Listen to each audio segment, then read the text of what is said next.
2027-ci ildən artıq 2023-cü ildə sertifikatlaşdırılmadan keçmiş müəllimlər təkrar, yəni ikinci dəfə sertifikatlaşmaya cəlb olunacaqlar. Bunu Elm və Təhsil Naziri Emin Əmrullayev Milli Məclisin Aqrar, Siyasət, Ailə, Qadın və Uşaq Məsələləri, Elm və Təhsil Komitələrinin birgə iclasında 2026-cı il büdcə zərfinin müzakirəsi zamanı deyib.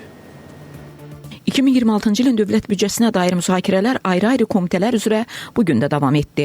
Aqrar Siyasət, Ailə, Qadın və Uşaq Məsələləri, Elm və Təhsil Komitələrinin birgə iclasında nazir Emin Əmrullayev gələn müəllimlərin böyük əksəriyyəti ilə sertifikasiya prosesini bitirmiş olacağıq dedi.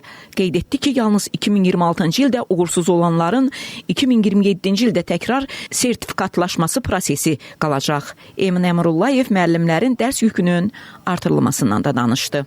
Müəllimliyin, belə deyək, saat hesabı, yarımştat, hərdən bir məktəbə gəlib dərs demək, hərdən bir məktəbdə olmaq üçündən daimi, necə ki bizim hər birimizin daimi işimiz var, səhər saat iş məktəbi 9-da işə gəlirik, gün ortadan saat 6-da işə gedirik. Müəllimlər üçün də istəyən müəllimlər üçün məcbur, heç kim da məcbur etməyəcək.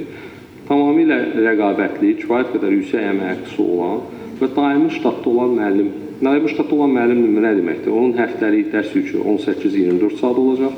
Yerdə qalan saat hissələrini isə o təhsilə aid digər işlərlə məşğul olacaq. Məsələlər hazırlayacaq, valideynlərlə görüşəcək, şagirdlərlə müəyyən işləri quracaq və s. Yalnız bu müəllimlər sertifikasiyadan yüksək bal toplayanlar arasından seçiləcək. İstəməsələr saat hesabı sistemlə davam edə bilərlər deyə nazir bildirdi. Bəturə Nəbiyeva, Nadir Cəlilov, Space.